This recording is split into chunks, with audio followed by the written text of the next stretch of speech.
Hello students, कैसे हैं आप सब लोग। उम्मीद करती हूँ सब अच्छे होंगे। मैं Meena Rana ICT virtual class में आपका स्वागत करती हूँ। स्टूडेंट्स, हम पढ़ रहे हैं क्लास 11th की मैथमेटिक्स में। जैसा कि आप जानते हैं, सेट थ्योरी की डाउट क्वेश्चन और कॉन्सेप्ट पर हम बात कर रहे थे। प्रीवियस लेक्चर में यहाँ पर हमने सेट क्या होता है, सेट को आप किन किन मेथड से रिप्रेजेंट करते हैं और उन मेथड को आप कैसे रिप्रेजेंट करते हैं, ये बातें हमने यहाँ पर सीखी थी। तो जैसा कि मैंने आपको पहले कहा था कि यहाँ पर एक प्रैक्टिस पेपर आपके सामने है, जिसको अब आप आज की क्लास में सॉल्व करेंगे। चलिए, तो इसमें हमने बहुत सारे एग्जाम्पल्स को डिस्कस कर लिया था। तो टॉपिक प्रैक्टिस यहाँ पर 1 है, ऑब्जेक्टिव टाइप क्वेश्चंस हैं। पहला क्वेश्चन है, which of the following is not a set. आपके पास यहाँ पर 4 ऑप्शन हैं, आपको बताना है कौन सा सेट नहीं है। तो सेट की डेफिनेशन हमने क्या पढ़ी थी, set is a well defined collection. Well defined means जो person to person, students to students, जो वरी ना करे, जो बदले ना, वो आपका वेल डिफाइंड कलेक्शन होगा। तो पहला ऑप्शन है आपका the collection of days of week. The collection of days of week, ये कलेक्शन आपका वेल डिफाइंड है, क्योंकि हर बच्चा एक ही आपका सेट बनाएगा जिसमें आपके डे ऑफ द वीक 7 आपके डेज आ जाएंगे और 7 डेज आप सभी बच्चों के सेम आंसर होंगे। हमने कहा था सेट में आप एलिमेंट्स आगे पीछे रख सकते हैं, कोई बॉन्डिंग नहीं है कि आपको पहले ये लिखना है और पहले वो लिखना है, बस सेम होनी चाहिए। साथ में सेट में आपके रिपीट एलिमेंट नहीं होनी चाहिए। तो ये तो आपका क्या है, सेट है, the collection of day of the week. Second है the collection of prime number less than 10, 10 से छोटे प्राइम नंबर का कलेक्शन। अभाज्य संख्याओं का कलेक्शन बनाना है, उनका आपको एक सेट बनाना है, एक समुच्चय बनाना है। तो इसका भी, ये भी आपका वेल डिफाइंड कलेक्शन है, क्योंकि सभी बच्चे सेम आंसर यहाँ पर रखेंगे। तो ये आपका क्या हो जाएगा, ये आपका वेल डिफाइंड है। ठीक है, तो पहला सेट आपका देखिए, सभी बच्चे जब इसका सेट बनाएंगे करली ब्रेसेस के अंदर, तो आप क्या लिखेंगे, संडे, मंडे, ट्यूसडे, कॉमास करके, वेडनेसडे, थर्सडे, फ्राइडे और सैटरडे, सभी बच्चों का सेम आंसर होगा। सेकंड है the collection of prime number less than 10। The collection of prime number less than 10, सभी बच्चों का सेम आंसर होगा, वेल डिफाइंड कलेक्शन है, तो ये भी आपका सेट है। थर्ड ऑप्शन है the collection of intelligent students in your class. अब आप क्लास 11th के इंटेलिजेंट स्टूडेंट्स की बात करें, तो हो सकता है किसी बच्चे का मैथ्स में बहुत अच्छा परफॉर्मेंस है, तो आप उसे इंटेलिजेंट कहेंगे।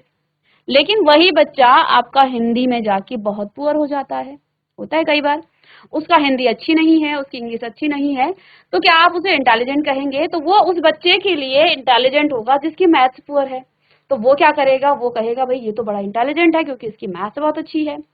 इंग्लिश का बच्चा, कोई बच्चा इंग्लिश में बहुत अच्छा है, उसे मैथ्स नहीं आती है, उसे, ठीक है, तो उसे इंग्लिश बहुत अच्छी आती है, और किसी बच्चे को जो है इंग्लिश नहीं आती है। तो हर बच्चे के लिए इंटेलिजेंट जो है अलग अलग कलेक्शन हो सकता है, बिल्कुल हो सकता है, क्योंकि कोई भी बच्चा सेम किसी का भी आंसर नहीं आएगा। क्योंकि इंटेलिजेंट जो है सिर्फ आपके, कोई बच्चा डांसिंग में बहुत अच्छा है, कोई बहुत अच्छी मिमिक्री करता है, कोई बहुत अच्छा स्पीच देता है, तो वो इंटेलिजेंट अलग अलग टाइप्स के होते हैं। तो अब यहाँ पर आप जो है इसे वेल डिफाइंड कलेक्शन नहीं कहेंगे। कोई बच्चा आपका बहुत अच्छा भाषण देता है तो आप उसे इंटेलिजेंट कहेंगे। कोई बहुत अच्छा गाइडेंस करता है क्लास में, जो है हर चीज को जो है वो आपका अच्छा मॉनिटर है, तो वो भी आपका इंटेलिजेंट में आ जाता है। ठीक है, तो सिर्फ सब्जेक्ट के बेस पर किसी बच्चे को इंटेलिजेंट कहना ये जो है सही नहीं होगा, और ये हर बच्चे के लिए और ये हर टीचर के लिए बिल्कुल अलग कलेक्शन होगा, इसलिए ये आपका वेल डिफाइंड कलेक्शन नहीं है। तो सी ऑप्शन आपका ठीक है। अब ऑल द अबव ये सभी नहीं है, सी ऑप्शन यहाँ पर आपका क्या है, वेल डिफाइंड कलेक्शन नहीं है, क्योंकि यहाँ पर आपके हर बच्चे के अकॉर्डिंग आंसर अलग अलग हो सकते हैं, एलिमेंट्स अलग अलग हो सकते हैं। So this is not a set. Second है, if B is not an element of A. B जो है वो सेट A का एलिमेंट नहीं है, वो समुच्चय A का अवयव नहीं है। Then we write, तब हम क्या लिखेंगे, B belongs to A belongs to B does not belongs to, इसका मतलब ये है B does not belongs to A या A does not belongs to B। देखो एलिमेंट्स ऑफ A यानी कि सेट यहाँ पर क्या है, A है, ठीक है। तो B किसका एलिमेंट नहीं है, A का नहीं है, तो यहाँ पर B does not belongs to A, ये आपका इस तरह से लिखा जाएगा, ठीक है। ए सेट आपके पास है और इसके एलिमेंट हैं A B C और D, इस तरह से, ठीक है। अब इस बात को आप कैसे लिखेंगे कि A जो है इस सेट A का एलिमेंट है, इसको आप लिखेंगे A belongs to A and B also belongs to A and C belongs to A और D also belongs to A। But अगर हम E की बात करें, E यहाँ पर आपका नहीं है, इसलिए ये A सेट में नहीं है, तो इसको आप ऐसे लिखेंगे, ठीक है ना। तो बिलोंग्स टू और डज नॉट बिलोंग्स टू में क्या फर्क है, ये आपको यहाँ पर समझना है। तो बस यही पूछा गया था कि A जो है बोला B जो है सेट A का एलिमेंट है, तो उसे आप क्या लिखेंगे, B बिलोंग्स टू A। वो नहीं कहा है वहां पर, तो हम लिखेंगे वहां पर डज नॉट, लेकिन यहाँ पर तो है, ठीक है ना। अब इसके बाद देखिए नेक्स्ट है the set of, third question है the set of natural number which divide 42। उन नेचुरल नंबर, उन प्राकृतिक संख्याओं का सेट बनाना है जो 42 को डिवाइड कर देते हैं। कौन कौन डिवाइड करेगा, देखिए 1 तो सभी को डिवाइड कर देगा, 2 भी डिवाइड करेगा क्योंकि ये आपका इवन नंबर है, 3 से भी ये डिविजिबल है क्योंकि 3 की डिविजिबिलिटी रूल को ये फॉलो करता है, क्योंकि ये 2 और 3 को डिवाइड करता है तो 6 को भी डिवाइड करेगा, 7 को भी करेगा, 7 की टेबल में आता है, 14 को भी करेगा और 21 को भी करेगा। तो इसके अलावा यहाँ पर कोई और सेट नहीं हो सकते हैं, 1 2 3। तो ये जो है यहाँ पर ये वाला नहीं, इसमें 42 भी आपका आएगा क्योंकि 42 खुद से भी डिवाइड हो जाता है ना। इसमें आप थोड़ा सा इस पे ध्यान देंगे, इसमें आपका 42 नहीं है, बाकी सारे नंबर तो हैं लेकिन 42 नहीं है, ठीक है। तो उन नेचुरल नंबर का, उन प्राकृतिक संख्याओं का सेट बनाना है जो 42 को डिवाइड कर दे। तो 42 को कौन कौन डिवाइड करते हैं, 1 करेगा, 2 करेगा, 3 करेगा, 6 करेगा, 7 करेगा, साथ में 14 करेगा, 21 करेगा और 42 करेगा, ठीक है ना। तो ये ऑप्शन आपका ठीक है, चलिए इसे लिखिएगा।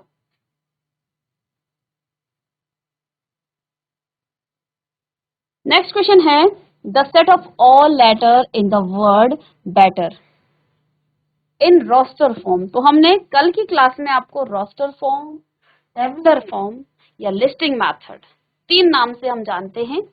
तो हमने क्या करना है, बैटर को रोस्टर फॉर्म में लिखना है।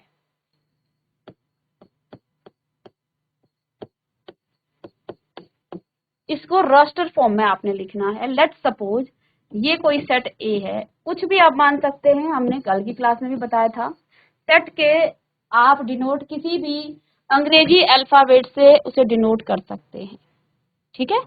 तो अब हमें बैटर को क्या करना है, टेबुलर फॉर्म में लिखना है, रोस्टर फॉर्म में लिखना है।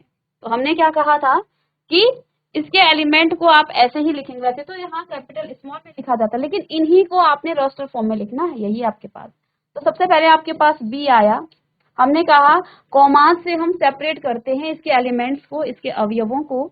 इसके बाद ई आया, फिर कॉमा, फिर टी आया, लेकिन टी 2 बार आया इसलिए एक ही बार लिखेंगे। हम सेट में एलिमेंट्स को, अवयव को रिपीट नहीं करते हैं। और ई फिर से आ गया तो इसको आप नहीं लिखेंगे, तो ये इसके क्या हो गया है, रोस्टर फॉर्म हो गया है। तो बैटर का रोस्टर फॉर्म क्या हो जाएगा, B comma E comma T comma R. तो यहाँ पर कभी भी इस तरह के आपके पास आ जाते हैं तो आपको ये देखना है कि कोई अवयव आपका, कोई एलिमेंट आपका रिपीट तो नहीं हो रहा है। अगर रिपीट हो रहा है तो आप इसे क्या करेंगे, आप इसको रिपीट वाले को नहीं लिखेंगे।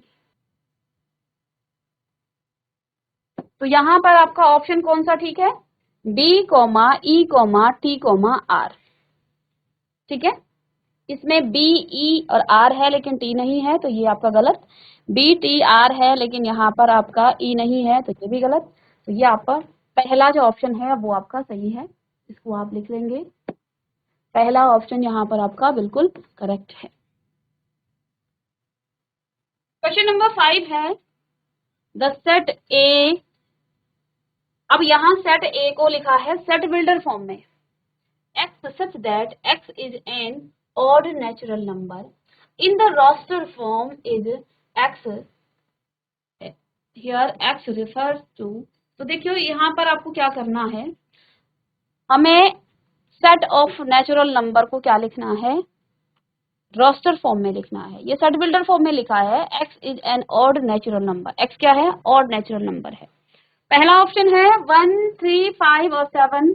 तो देखिए 1, 3, 5 और 7, क्या यहीं पर आपके ऑड नेचुरल नंबर खत्म हो जाते हैं जो हमने इसे बंद करके रख दिया?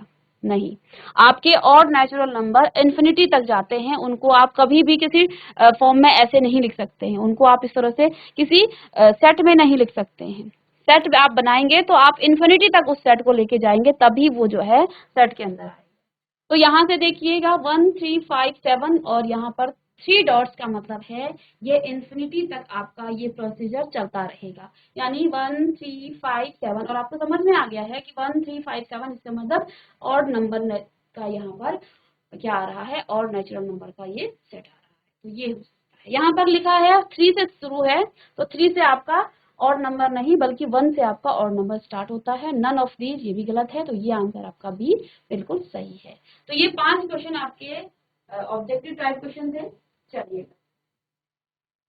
अब नेक्स्ट है आपका very short answer type question.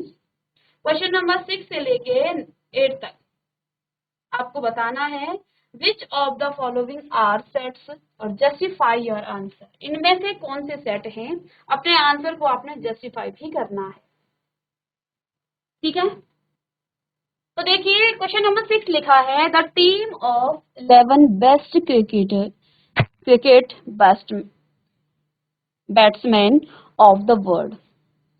आपने टीम ऑफ 11 बेस्ट, आपने टीम बनानी है बेस्ट 11 बेस्ट क्रिकेट बैट्समैन।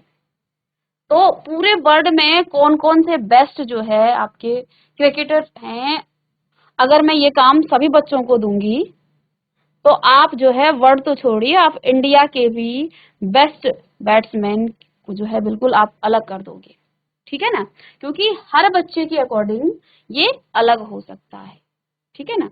किसी को जो है अफ्रीका का, अमेरिका का, सॉरी इंग्लैंड का बेस्ट क्रिकेटर लगता है, बैट्समैन लगता है, किसी को इंडिया में आपको जो से किसी को विराट कोहली अच्छा लगता है, किसी ने सचिन तेंदुलकर नाम लिख दिया। तो ये जो है वेल डिफाइंड कलेक्शन नहीं बनेगा इसका, तो ये आपका सेट नहीं है, क्योंकि यहाँ पर आपके सेट के एलिमेंट बिल्कुल अलग हो सकते हैं, ठीक है। नेक्स्ट है the collection of all boys in your class.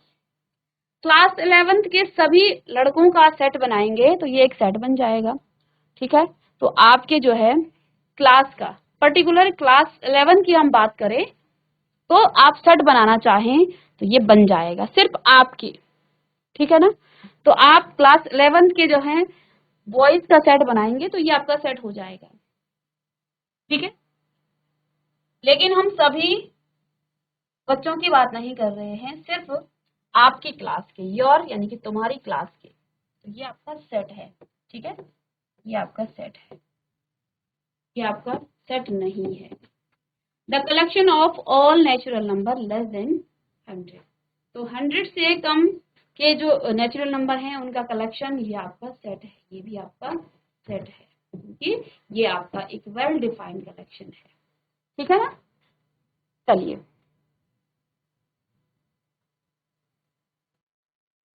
चलिए इन क्वेश्चंस को आप जल्दी से नोट डाउन करेंगे।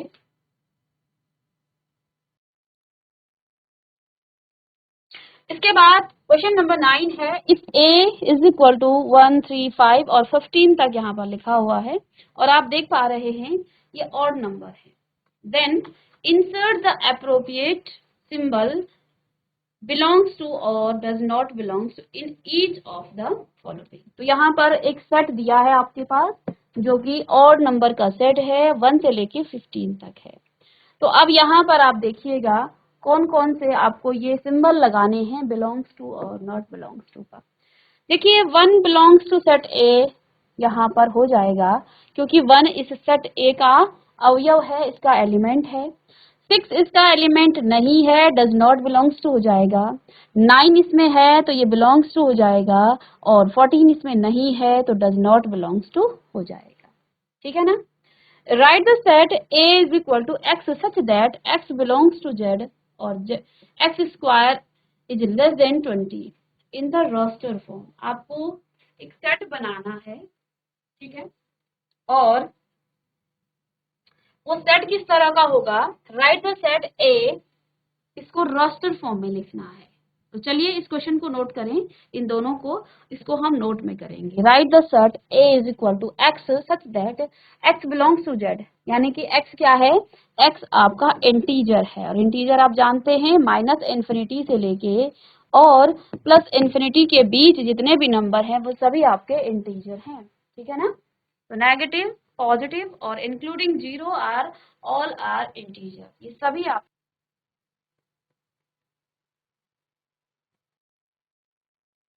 तो सेट आपके पास दिया है, right the set A is equal to,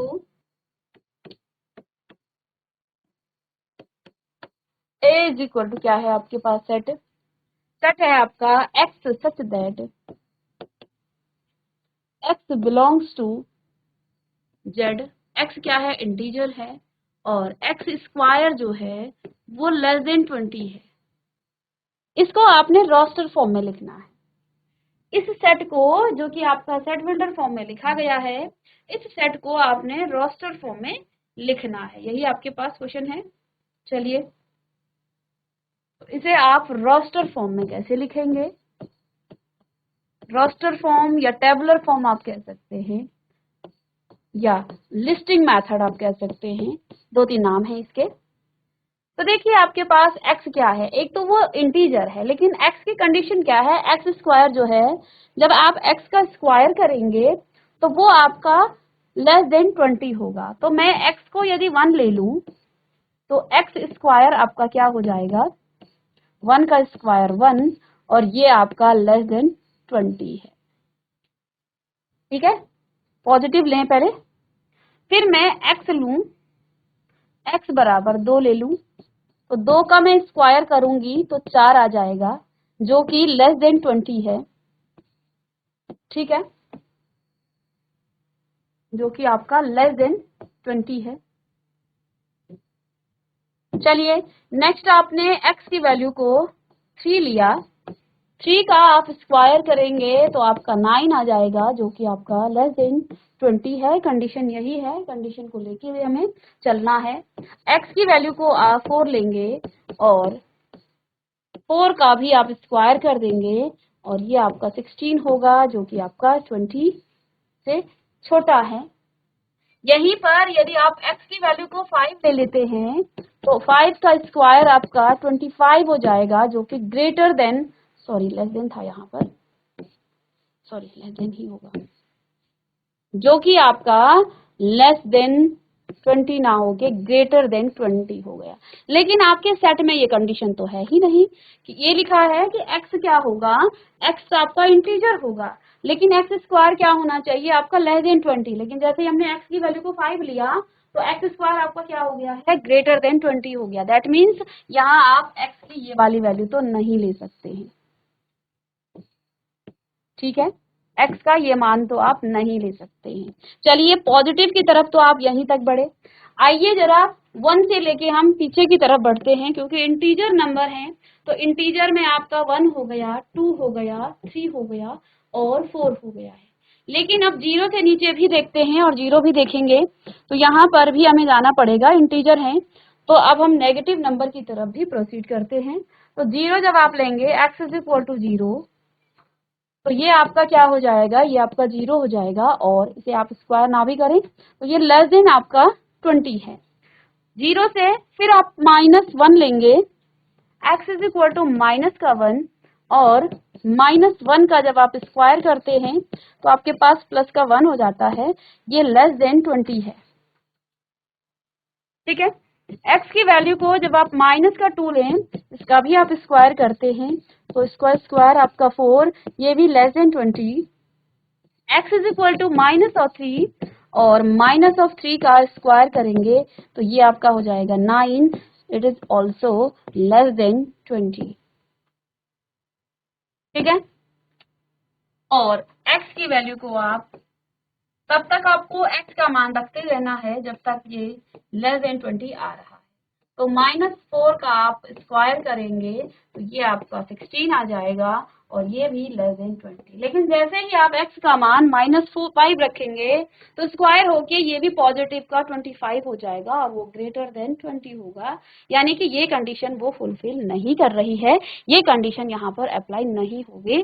that means अब आपके x का मान कहाँ से लेके कहाँ तक, -4 से। अब आपका रोस्टर फॉर्म में आप लिख रहे हैं तो ए सेट आपके पास क्या आ जाएगा, ए सेट आपके पास आ जाएगा -4, -3, -2, -1, -0, -1, -2, -3, -4। ये सभी एलिमेंट इस सेट में आएंगे और यही इसका रोस्टर फॉर्म है। चलिए तो इसे नोट करें। तो आपके पास यहाँ जो सेट दिया था ये सेट बिल्डर फॉर्म में था, हमने क्या करना है इसे रोस्टर फॉर्म में टेबुलर फॉर्म में रखना है। तो कंडीशन है x square is less than 20 और एक्स जो है आपका इंटीजर है। हम जानते हैं इंटीजर माइनस नंबर भी होते हैं, जीरो भी होता है और पॉजिटिव नंबर भी इंटीजर होते हैं। तो एक्स की कंडीशन क्या है, एक्स किस प्रकार से है, एक्स एक तो इंटीजर है और एक्स स्क्वायर आपका लेस देन 20 होना चाहिए। इसको रास्टर फॉर्म में रखने के लिए हमने पहले पॉजिटिव वैल्यू ले ली, पॉजिटिव आपका 4 तक आ गया, फिर हम पीछे बढ़े क्योंकि इंटीजर जो है जीरो भी है। ठीक है। और फिर हमने जीरो देखा तो जीरो पर भी ये लेस देन 20 आ रहा है, -1 पर भी लेस देन 20 आ रहा है, प्लस -2 पर भी ये आपका माइनस लेस देन 20, फिर ऐसे ही 3 और -4 तक यहाँ पर आपका ये लेस देन 20 आ रहा है। जैसे ही आप यहाँ 5 रखेंगे तो ये आपका प्लस का 25 आ जाएगा जो कि ग्रेटर देन 20 हो जाएगा और वो इस कंडीशन को यहाँ पर जो है सेटिस्फाई नहीं करेगा। तो हमें इसको देखना है कि भाई आपका जो टेबुलर फॉर्म में, जो आपका रोस्टर फॉर्म में जो एलिमेंट्स आने हैं कौन कौन से आएंगे। ठीक है ना। तो अगर आपके पास इस तरह से दिया जाता, ठीक है, अगर आपके पास इस तरह से दिया जाता रोस्टर फॉर्म में और इसको आपने सेट बिल्डर फॉर्म में लिखना होता तो तब आप क्या लिखते कि x such that x belongs to integer, क्योंकि यहाँ पॉजिटिव है, जीरो है और नेगेटिव है तो ये इंटीजर है। लेकिन कंडीशन क्या है इसकी कि आपने x का स्क्वायर किया तो आपके पास जो है वो लेस देन 20। तो इस प्रकार से आप कंडीशन भी बनाएंगे। तो इस प्रोसेस को जब आप रिवर्स करेंगे तो वो आपका सेट बिल्डर फॉर्म में हो जाएगा और यहाँ पर तो आपके पास था ही किसमें, सेट बिल्डर।